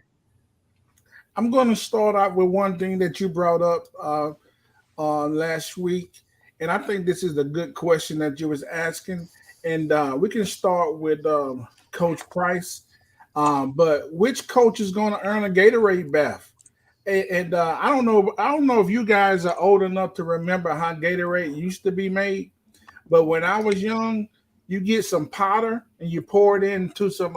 You get a hose pipe, and you might have some ice, and you fill it up, and somebody will put a big old hand in there and just stir it up. If you did something like that today, they'll lock you up. But back when I was playing football, that orange Gatorade, it tasted so sweet. What do you say, Coach? Who's going to earn a Gatorade bath? All right. Have you ever had a Gatorade bath like in, say, January, late December? it's real cold. You know, you kind of freeze up. Well, I think the Gatorade bath this week is gonna be Hugh Freeze and his boys out there in Cal. I really think they're gonna get the job done. I'm pulling for them. You know, the one thing I can sit here and tell you is, even though they're going all the way across the country, he'll have his team prepared. They'll be ready for it. He's been out that way before, so he know what to expect. He'll have his boys ready and trained, and I think Hugh Freeze will be the one who earns the Gatorade bath this week. All right. 10:30 time slot. Can't wait. Hey, Which is fine. Which is fine. if you got Sunday off, what's better to do than watch college football at 10:30 at night on the East Coast? We all live for it. You know, we like to fall asleep halfway through the game and wake up and see it on Sports Center at about 2:30. Our wife's done left us on the couch, you know, and we got to fight for that on Sunday morning when we wake up. But you know, I'm thinking, who's earned the Gatorade bath this week? I don't think they're going to hit him with a Gatorade bath, but I think it's going to be Deion Sanders. Another win to bring it 2-0 when I only gave him 4 wins for the season. He's halfway there. In my opinion, he deserves a Gatorade bath if he wins this week. But let's be honest, if he wins next week against USC, I believe, we're talking you need to hit him with 5 Gatorade baths, you know, to where his other big toe freezes off or whatever happened to him, unfortunately. I don't know if you saw that video, but let's be honest. I've seen Meatloaf that looks better than that toe. Okay. Damn. What is going on with his foot? Just take the whole thing. Okay. He'll be blessed again in heaven with a brand new foot, but get rid of that one. Craig, what you got going on down there? I tell you who I'd like to see get a Gatorade bath, be Steve Sarkisian. I don't think it's going to happen, but I sure would like to see it just because I'm an Auburn fan. I got to go. I'm a little bit worried about Auburn going to California. That's a trap game, especially that late at night. I know Freeze has got them on board. I think they're going to win. I'm with you with you know, week 2 is a little early to start throwing some Gatorade at people, but I hate to keep talking about Prime, but man, if he keeps winning, I mean, that first week was huge. He gets a win in week 2 and week 3 all together. There's going to be some. I mean, the recruiting at Colorado is going to be off the chain, and that's something to say to get those kids in there, because what he's going to get is a lot more NIL money. Mm-hmm. Yeah. I mean, he's already, you know, I saw an interview with something about him when they hired him that they couldn't afford his salary, but they hired him anyways and immediately sold the stadium out all year to pay for his salary. So you're kind of seeing. If you're a Georgia fan or an Alabama fan, you're a little bit spoiled about how the NIL works and how many donors and everything's backed up. You're kind of seeing what's going on firsthand. This is the first time, while I'm excited about Freeze at Auburn, this is the first time we've had a guy that had all the boosters lined up at the same time. Malzahn couldn't do it. There's a lot of guys that do it. Tuberville couldn't do it. Back then it was illegal. It didn't really matter if the boosters lined up. They could just get you fired. Now they got some boosters with some deep pockets. And let's be honest, I mean, Auburn boosters got some deep pockets, just like any other school in the SEC. So I'm excited about that On to Victory NIL fund that they're dumping money in. You know, I don't know if you guys saw the videos of the athletic complex down there they finished this year. I mean, that's second to none. When you're one up in Alabama at anything, especially when it comes to facility-wise, that says something. I mean, I kind of followed the recruiting pretty closely going on about flipping a couple 5-stars, and a couple of those things was the 5-star said it was more like a family field down there with Freeze, and they all talked about the new complex. I mean, there's some NFL teams that don't have complexes like that. And I know Davis is over there shaking his head because this is what all Bammers say. Oh, as a 5-star, we didn't want him. Bullshit. No, it ain't that. It ain't that. It's the family crap. Jesus Christ. If there was ever a cult, a straight up Jim Jones Kool-Aid drinking cult. Yeah, there is. Texas A&M. We're family. Texas A&M's a cult. Football teams are family, so let's just clear it out. It's going to be a long, mighty fall for all the Bammers whenever Nick Saban finally strokes out on the sideline and y'all fall back and me. No, it ain't, because we're Alabama. It's going to be real hard. We might suck for 10 years, then we'll just go get the next great coach. Hey, It's all right. what we do. Auburn. That's all I can Long, hard fall. But that's my Tony. pick, Steve. You see the good blood we got going on here. Anyway, Tony, go ahead. well, I'm gonna say one thing off of old Haas real quick. I mean, yeah, Hugh Freeze has got the NIL lined up because he's been doing NIL since he was at Ole Miss. But And not just money. Not just money. He was ahead of the curve. I got 2 Gatorade baths though, man. Like, Damn. my first one's gonna be Lane Kiffin with Ole Miss this weekend. Tulane's not a pushover, man. This is where you find out. Look, I know I talk a lot of crap about Pete Golden. I can't stand him because he misused his personnel at Alabama.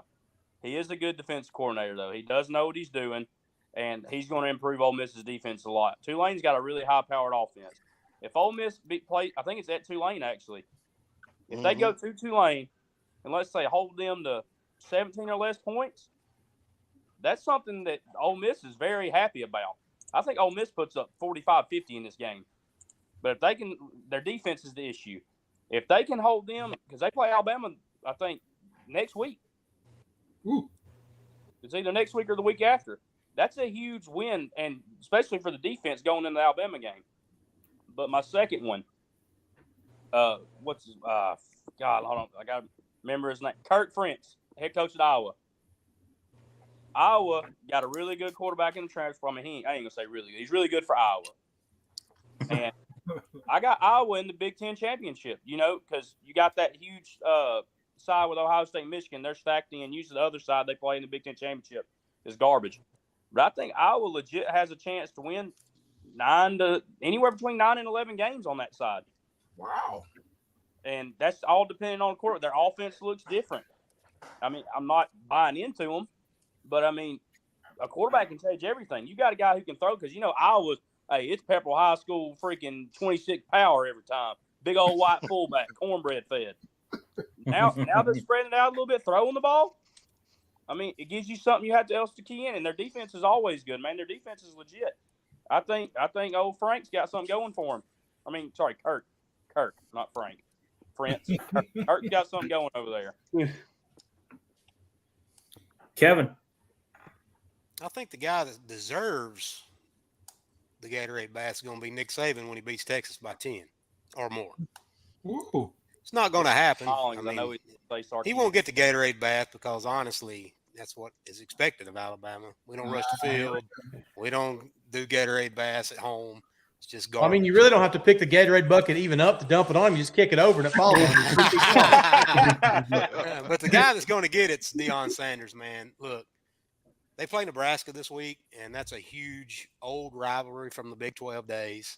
Those teams hate each other. And let me go ahead and tell you, Colorado's favored by 3.5, man. If you ever wanted to make any amount of money you want to make, lay it all on Colorado to cover that 3.5. Nope. Nebraska's defense is a terrible matchup for Colorado's speed. It's going to be another score fest. It's not going to be close. Let's talk after this show so you can tell me how they make that money because I want to make it. But I do agree that Coach Prime is got to be. You know what I mean? If he wins that game, it's only gonna get louder and louder and louder and louder. You know what I mean? I think it might stop at USC, but he'll get the bathe this week. What'd you say, Jared? All right. Seeing as that, I think TJ read directly off my notepad that I had sitting here a minute ago. I actually thought about it while we were talking about it, and I'm gonna change it up. I'm not gonna say Deion. I think that's pretty. If he does win that game, that's for sure. But let's talk about, man, this could be a huge letdown spot for Colorado. I think Colorado wins. Just saying. But I mean, think about the big high they were on last week. All the emotions, all the coverage, all this, all that. And man, Nebraska's not a very good football team, but they got some dudes out there. I think Colorado wins, but do look for that to be. I'm going to go with my Gatorade bath being Willie freaking Fritz at Tulane. Willie Fritz, they got the quarterback, Michael Pratt. I think they're ballers. Ole Miss coming off a big game last week, scoring 1,000 points. I think it was at halftime. I don't know. Tulane's just feisty to me. It really. Man, I don't know what it is about them. After watching them against USC in their bowl game last year, man, they got the dog in them. Beat the hell out of dog in them, man. They really do. And I like Willie Fritz. He was at Georgia Southern while I was there. I like Willie Fritz. I don't know. I just had a feeling about this, man. Everything tells me to pick Ole Miss, but I'm picking Tulane in this one. I think Willie Fritz gets it done. Michael Pratt has a great day, and the Green Wave rolls on.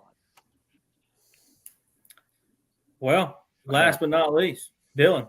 I'll round it out. Look, it ain't a big matchup, but Vegas has it as a 7-point favorite, only a 7-point favorite, and I'm gonna go with the Fighting Irish. Like I've said it preseason, they're my number 4. They're going to be that 4th team in the playoff. I like them go. Yep, I like them going 11-1 and getting in the playoff. I think they're going to smoke NC State. That's who they're playing, so it's not a huge win.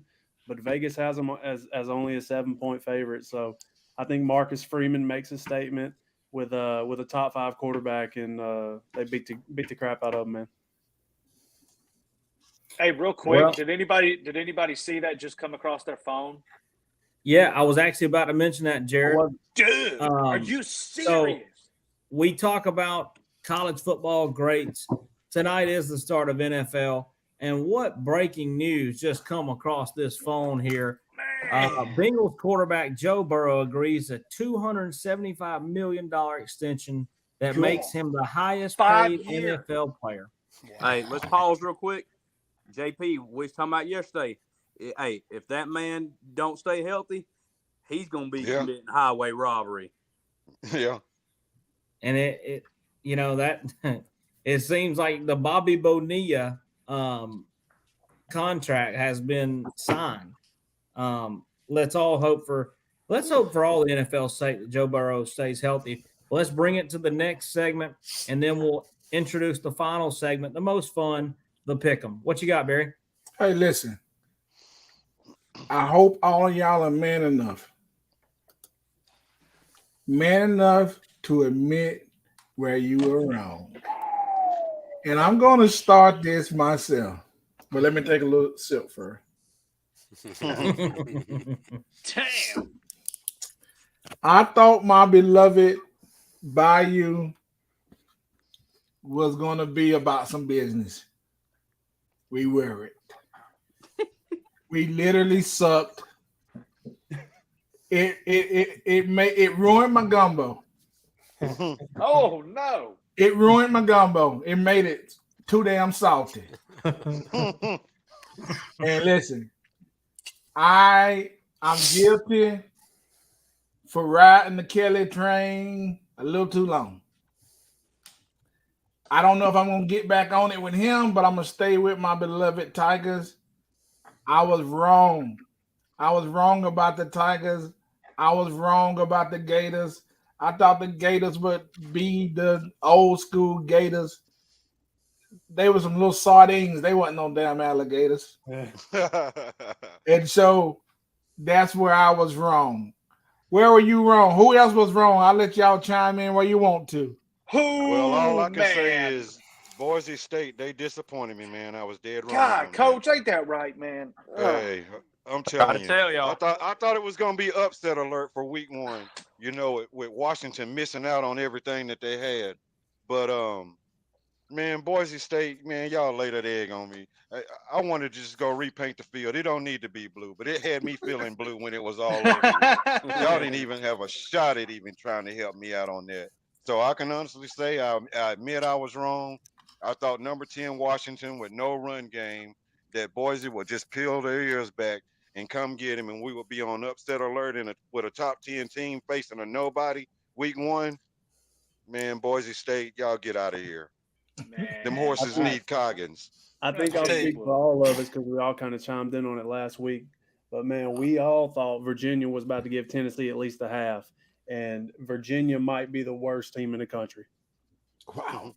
They were are in the trash. They were in Tennessee territory 5 times in the first half and got 0 points.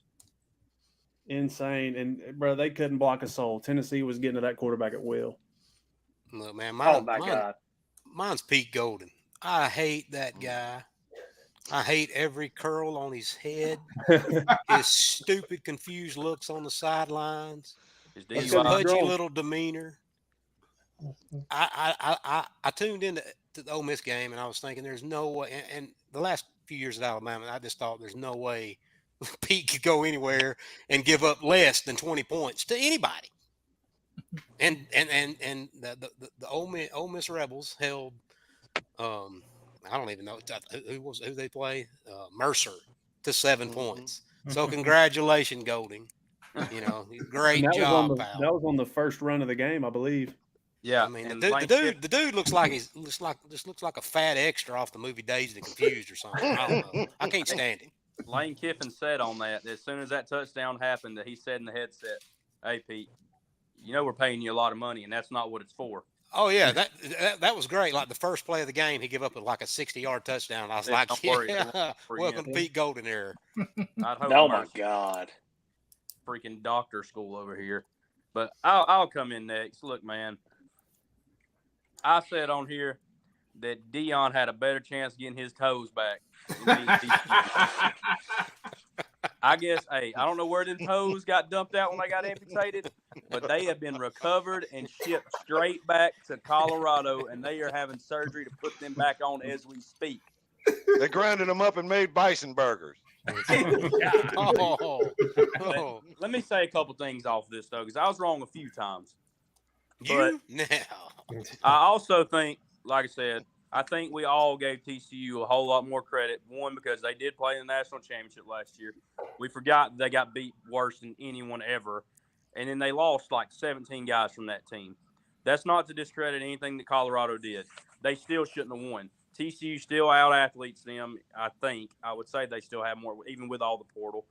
But Colorado's defense, specifically Travis Hunter, was phenomenal. Travis Hunter might be a top 10 player in the country right now after one game. He is. But the thing is with Deion, and I think Deion's smart enough to know, like this week, I think this game's a lot closer than what y'all are giving credit. I don't think Travis Hunter plays as many snaps on both sides. I think Deion knows when he needs to use him that much. He's not going to do that this week. I give him maybe half of those snaps total both ways. If he does do half of that, I think it'd be more on one side than the other, which would be defense to me because Nebraska can't score. They got that sorry Georgia Tech quarterback. Offense. But offensively for Colorado, this is where I was wrong. Shedeur Sanders. Let me hear this. I'm going to stick to what I'm saying. He had a great performance. Once again, pump the brakes on that, and I'll say why in a minute.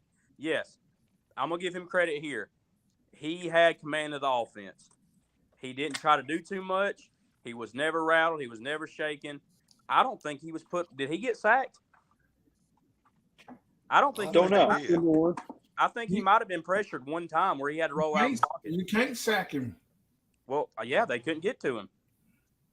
I'm just saying there wasn't nobody there. He had no pressure on him. And the thing was, whoever the offense coordinator is, I'm not sure who it is, he was very smart. He took what the defense gave him, set Shedeur up for probably his first, let's say, 8 to 10 throws were easy throws to get a quarterback going, and then you give him his deep shot. And it seemed like that was the way the whole game. TCU would be 10 yards off. They'd run 4 or 5 stop routes or a couple slants, and then they throw a vertical ball down the sideline because they come up. Like I said, as a defensive coordinator, I'm like, how predictable can you be? I'm going to be 10 yards off, then I'm going to try to press on third down against a guy who's clearly more athletic than me and faster. Now, like I said, I give him more credit because I said he's not a D1 quarterback. After watching that game, I believe he is a D1 quarterback. Hallelujah.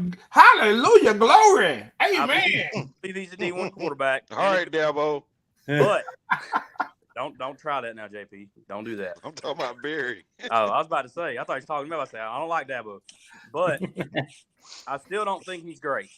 Because look, man, if it was AJ McCarron or freaking Carson Beck or anybody else making those throws against anybody else, we'd be saying, okay, yeah, he threw for 500 yards, but 386 of them were after the catch. And there's about 200 yards out of his 500 that were to the running back. What about the 300 that they dropped? I'm not disagreeing. I mean, you got to add that back. But you got to add those back in. They might have had, yeah, they had a couple drops, but also on some of them drops, he overthrew them. The Travis Hunter touchdown that was almost phenomenal, he overthrew it. He had to dive. Still got to catch that. Yeah, he had his hands on it. He had a couple bad drops too. Crap! You get if their hands touch it, it's got to be a catch. Bull crap. Catch it. You got to catch But it. man, There's no way. It's just because your hands touch it don't mean it's got to be a You touchdown. got to catch it. Anyways, Good job. I still don't think he's great. I think he's good. When he plays better defenses, we'll see. Like I said, I think Nebraska is going to be – because with those teams like that, especially first year with Deion, all the noise being thrown out, you have a big win. Like it happens at the big programs. With Kirby's had it. Saban's had it. No, I'm not even going to say Brian. Jimbo's had it. You win a really big game, and then you come in the next week against a team that everybody thinks you're going to kill, and the guys take a week off through practice. They don't It come ain't in gonna as be locked in. Colorado. It ain't gonna be They Colorado. think they're going to blow them out. And then you come in, and it takes you a couple quarters to wake up. It's a letdown spot. And that's what I'm saying. I think Colorado wins. But I kind of agree with the spread. I think it's going to be close. The only way I don't think it's close is if that sorry Sims from Georgia Tech turns the ball over. Because I actually think Nebraska will be able to run the ball on Colorado more than TCU was able to. Hey, we got that game in picks. We got that game in man. the picks. Don't give it away. Dude, I agree. But I'll just jump on that. Look, man, I was so wrong about Colorado as a whole. Is what my biggest thing is look, Deion, say what you want about him, had those boys he had those boys ready to play, no doubt about it. I know defensively they didn't have a sack or tackle for loss. I get it. I understand. Offensively, Shadur Sanders, I don't have a negative thing to say about him. Not one. I mean, the guy made the throws. He made them when he was supposed to make them. He didn't turn the ball over for doing crazy things. He didn't work out of his element. He made the throw that he was supposed to make, got the ball out quick, and that was it. Those boys played their asses off for 4 freaking quarters. Now, granted, you could say that TCU is probably not what we thought they were, and I agree. I do think the 17 ranking was due to them going to the Natty last year. And their linebacker came out and said it. But the team that I saw play, the hype that I saw play, and I know people might not like how Deion goes about it. They don't have to. They're not paying him. You don't have to like it. The cat goes out there, gets the job done. He hypes the kids up. The kids are dying to play for. When the kid goes down for TCU, the running back, I don't know if y'all saw this story. The TCU running back goes down. He was actually having a good day. He in the year wanted to go to Colorado. And Deion and then pretty much told him they didn't really need him. Because of his He gets injuries. hurt on the field. Yeah, exactly. He gets hurt out there on the field.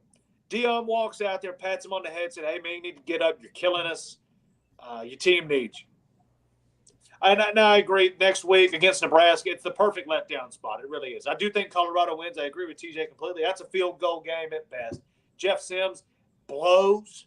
Yep. Blows. Number one, and by the way, first of all, when I turned that game on, I thought a defensive lineman was lining up at quarterback for them. I did not know that he was 6'15", 300 pounds.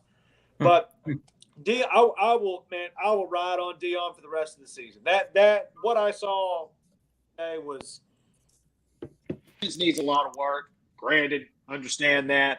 I do really enjoy the one kid that stayed on scholarship is the one that caught the pick right there in the end zone. That was cool. That's football right there. I'm riding with Coach Prime, man. He's earned all the respect from me. I saw the pregame speech. I saw the whole thing, man. Send me a Colorado sweatshirt for God's sake, man. Jared, I'm on it, man. I have never been more wrong about something than I was about that game Saturday. you know what? You said something earlier. I'm gonna say this quick because I know we got to get out of here. But check it out. You said that Deion walked over to that player, right? We're underestimating or underappreciating what Deion is doing while dealing with massive health issues. This man, if you follow what he has been through health-wise, it'll have most of us down. Agreed. He is coaching, dealing with the possibility of amputations and all of these things that he's been dealing with. And he's coaching and leading those guys and getting them ready to play big time football when his health is bad. That's amazing. And I think that is being underappreciated by all of us. I mean, sometimes I get a damn headache or get a little ache in my back and I just want to call it a day. You understand what I'm saying? I mean, this is a big story for a lot of reasons. All right, Yeah. Dalton. I gotta one more say, thing, man. I think if you're Shedeur Sanders, if you throw for a quarter mile in any game against Division I competition, you that guy. Well, Kenny Period. Hill didn't. He wasn't that guy. Yeah, well, yeah, I'm sure you can bring up some stats. You're a Bama fan. I know you got some old school stuff. You Hey, throw out at me. well, Texas A&M That's what I threw for thought. 500 yards against South Carolina with 3 touchdowns, and then laid an egg the rest of the year. Got beat 56-0 by Bama, and then Kyler Murray actually took his spot, and then Kyler Murray transferred. I'm just saying, you can't judge off of one game. Everybody can have one great game. Kenny Hill, 500 yards, 3 touchdowns against South Carolina. Not 120th ranked defense TCU. Yeah, Why- these why- are the why same. was that Remember, not these are the 2012? same people who said that Joe Burrow wasn't no good either. Oh, okay. He wasn't until that year. Yeah. Hey, Connor Wigman's that dude though. Just FYI. All right, let me take it back. To finish out on what I said wrong.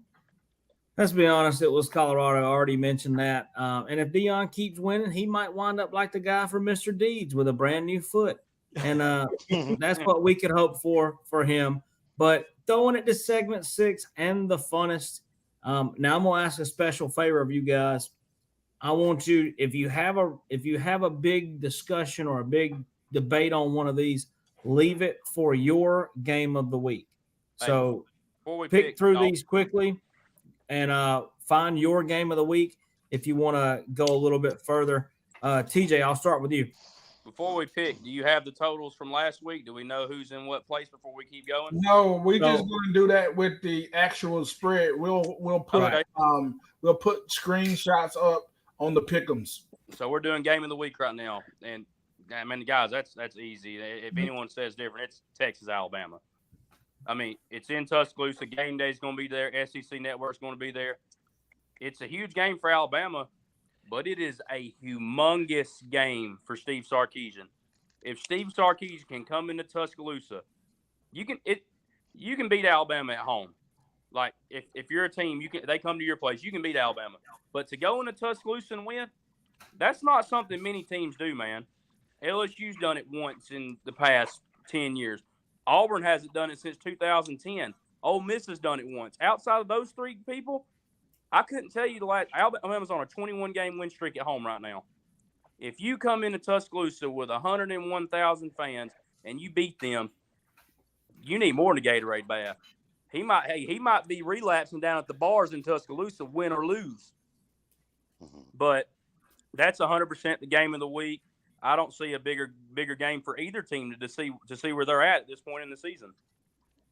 I disagree.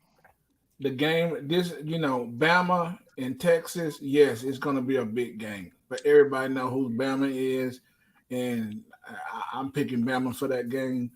The game of the week is Nebraska, Colorado. That's what everybody wants to see. That's the game. I guarantee you right now, if you asked America which game you want to watch, Colorado, Nebraska, Alabama, Texas, they're going to say Colorado. That's just where we at. That's just where we at. I believe it will be. I honestly do.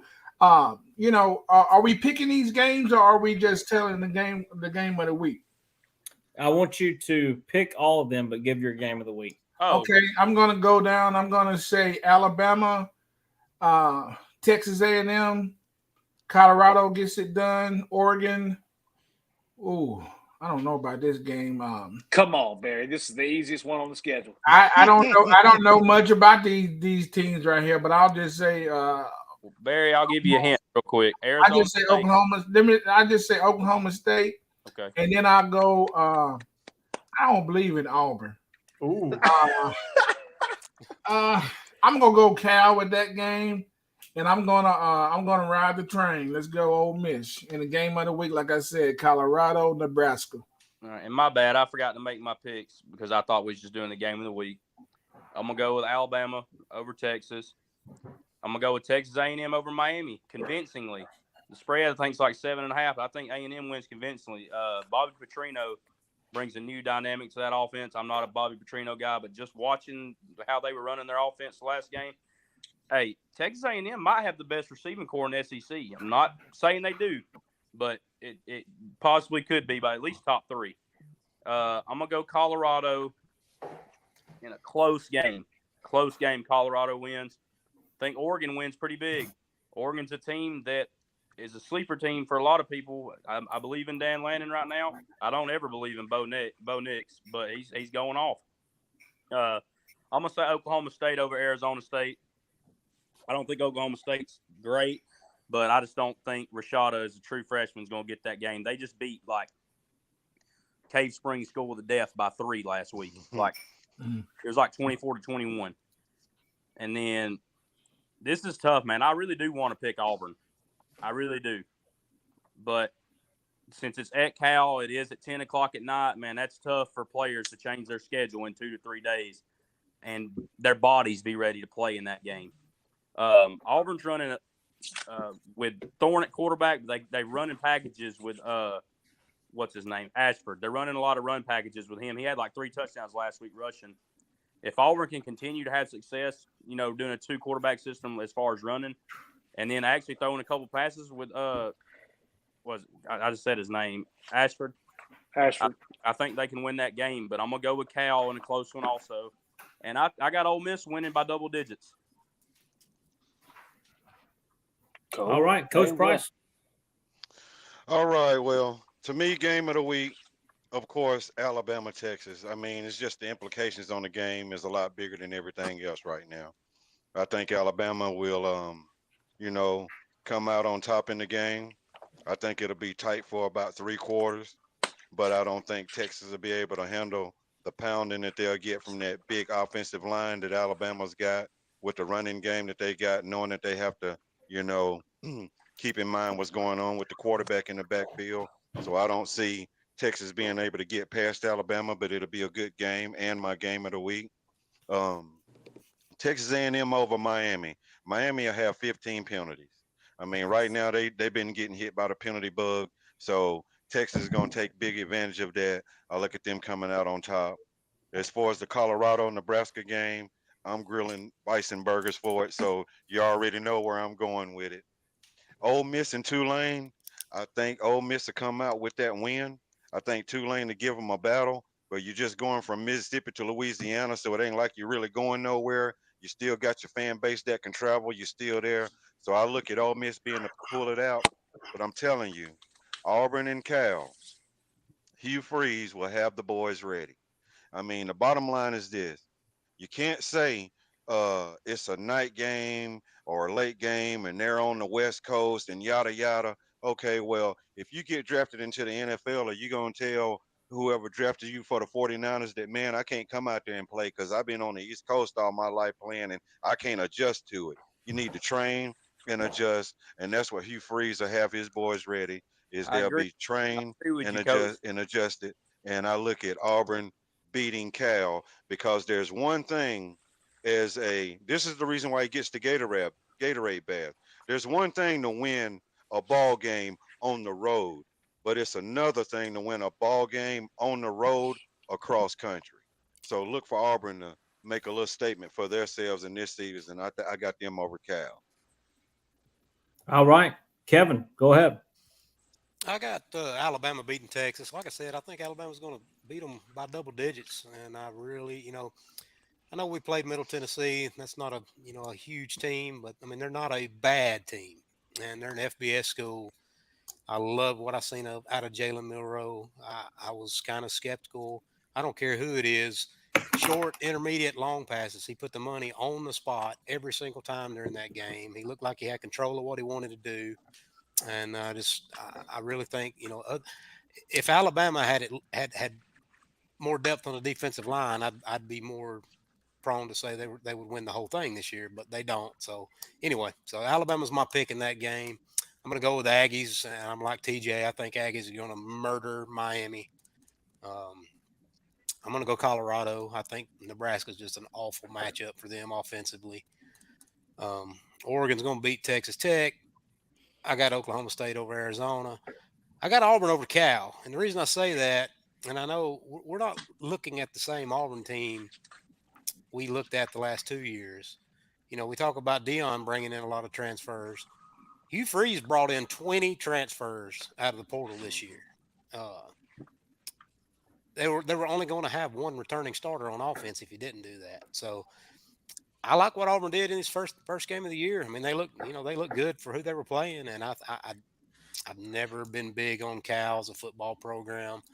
I think it just means less to those people out there, and that's no disrespect to California, but it just means less. And I think Hugh Freeze is gonna, he's telling them boys that Auburn's got something to prove, and he's probably gonna make a believer out of them. So I got Auburn, and then I've got Ole Miss over Tulane. I think Ole Miss, Lane Kiffin, probably the second best play caller in the country, next to Steve Sarkisian. So I think Ole Miss is gonna put it on Tulane. And the SEC needs to have a big weekend because the prominent out-of-conference games in the first weekend, the SEC didn't do well. All right, Craig. I got game of the week again. It's hard to say Texas and Alabama is not going to be the game of the week. I got Alabama winning. I don't think it's going to be about double digits unless Texas turns the ball over a lot. It's hard to play in Tuscaloosa. I got another one. This is going to be a little bit – it's not a sleeper pick because I still think A&M is going to beat Miami. But Vegas only has a spread at 4 points. Vegas is pretty good about calling spreads usually. I mean, those guys get paid to make that decision. Spread's only 4 points. I think it's going to be a close game. I got Colorado over Nebraska, Oregon over Texas Tech, Oklahoma State over Arizona State. Of course, I'm going to go with Auburn over Cal because I am a homer. I'm with you, though. I think Davis was talking about the transfer portal. I want to say that the stat that I saw was either Freeze. It was the second or third biggest transfer class behind Primetime. Yes. I mean, he brought some. He got some dudes that he wanted with him. The 24 is looking good on the recruiting trail so far. You know how that goes. I won't get into that. And I got Ole Miss and Tulane. Ole Miss pulling off the win. I think that's going to be a close game. I think, like Kevin was talking about, it might be 101 to 99, unless Ole Miss brings a defense with them. It'll be a fun game to watch for sure. But I got those are my picks for the week. Dylan, then Jared, finish us up. All righty, I'm going to do my game of the week last, which is obviously Texas, Alabama. So I'm going to go Texas A&M, way more talented than Miami, especially on the defensive line. They're going to wreak havoc and dominate that game. Nebraska, Colorado. What's the spread on that? Y'all know? 3.5. 3.5. Colorado? Yes. Yeah. Yes, 3.5. Colorado's. Man, that's about right. Because man, Nebraska with Sims from Georgia Tech, I think he had 30 rushing attempts or something last game. They're going to try to use this new accelerated clock, and they're going to try to run some clock. But, man, Colorado and what TJ was talking about earlier, man, Colorado's OC. Georgia fans, I know y'all know of Colorado's OC because he was the head coach of Kent State last year, and he gave us fits. Dude, he was running triple option out of shotgun like we couldn't stop him in the first half. So Colorado, they're going to continue to get it done. Oregon, big win. Oklahoma State, big win. Auburn, look, Hugh Freeze knows how to do two things: get prostitutes and score points. Boom. He's going to score a lot of points in California. And then Ole Miss, just because of the edge they have in the run game with Judkins, they're going to get that done. And then game of the week, Texas in Tuscaloosa.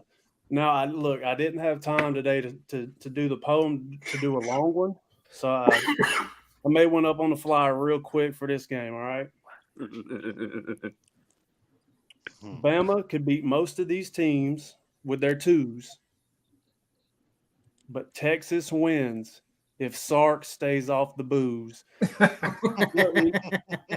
Look, we know Sark got a problem with alcohol in the past, but look, if they can find a way not to shoot themselves in the foot, meaning if it can be even on turnovers and even in penalties, I think with the firepower they have, look, gun to my head, this gun right here, to my head, in Tuscaloosa, it's hard to pick against Alabama, but for the fun of it, man, let's go. If everything's even, I'm going to go Texas outscoring them. Wow. Jared. Oh, yeah. Yeah, game of the week's Texas, Bama. So I'll start at the bottom, work my way up. For the sake of it, just give me Tulane. I can't pick Willie Fritz to get the Gatorade bath and not pick Tulane. it's going to be a crazy scoring game. That'll be probably one of the most fun games to watch all day. Give me Auburn. Hugh Freeze is the guy for Auburn. It's not this year that they're going to make the big splash, but Hugh Freeze is the guy there. Oklahoma State, Mike Gundy. I will never pick against Mike Gundy. It won't happen. I can't do it. I don't feel right. He's got a mullet. Well, he did, so whatever. I can't go against that. Oregon, Texas Tech. This game will be a lot closer than people think. Texas Tech's got a great program and a great quarterback this year. Them losing last week was one of the most massive upsets in college football last week. Lightning delay. That whole game was wonky. This game will be really close. I think it will. Texas Tech is lights out. Give me Colorado over Nebraska. Jeff Sims, but he might rush for 160 yards.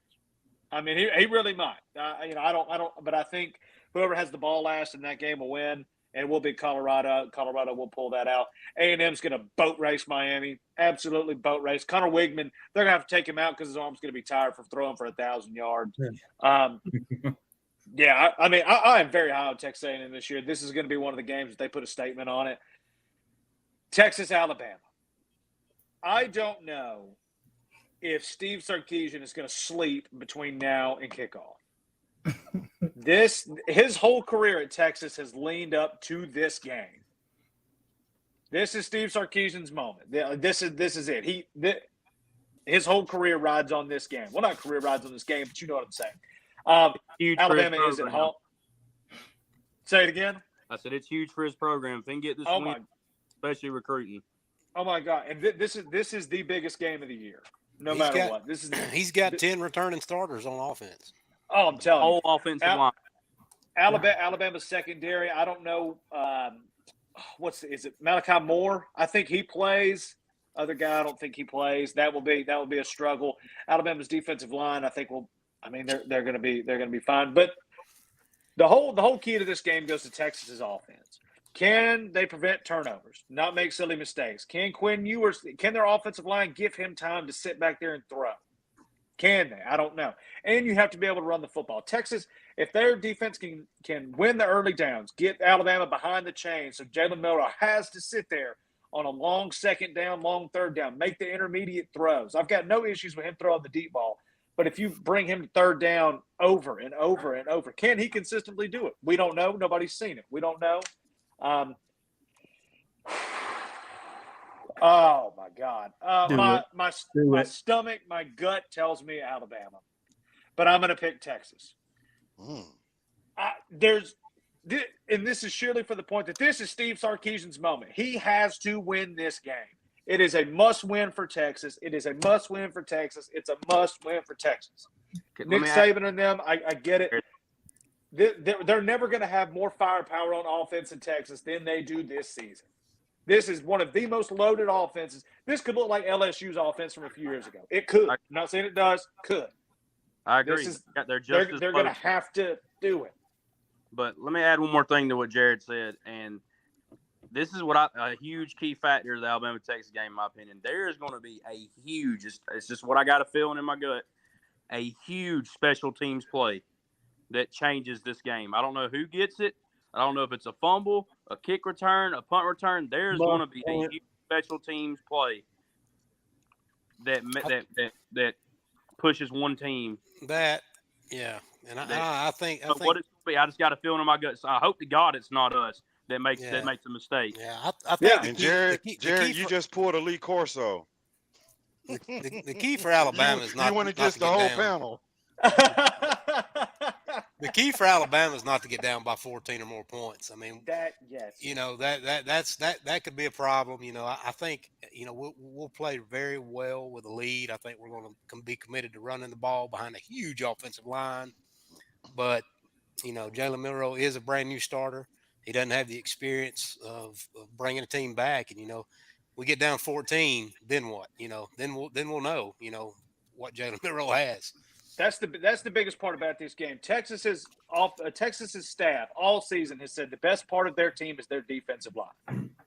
If that's true, this is where you show up. If you can prevent Alabama from running the football, I mean they're going to get their yards. But if you can prevent the big runs, if you can get, like I said, behind the chains, early downs, and force Alabama to throw screens and whatnot and really hit intermediate parts of the field, that's Texas's game they have to play. If you let Alabama get out and run the football, man, it's going to be a long day.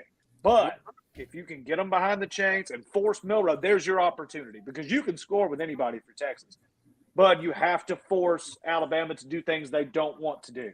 They want to run the football. If they can't, what happens? And it ain't just going to be the running backs running the football this weekend. Exactly.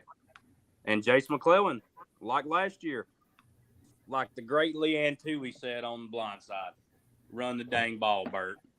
That's what we're going to do.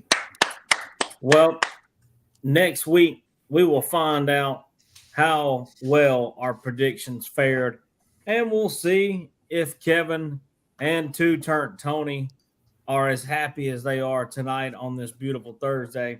But that is all blanket one more this time. week in college football, as TJ is still celebrating with the Criminals. But hey, great week in college football. Even better weekend coming up. It's Alabama, Texas in the game of the week.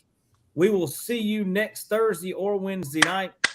Join us then. This has been the Chop and Block podcast presented by Orange DJ down. Slam Jack in beautiful St. Augustine, Florida. Check you out next week. Georgia Go State. Yeah, we about to do it.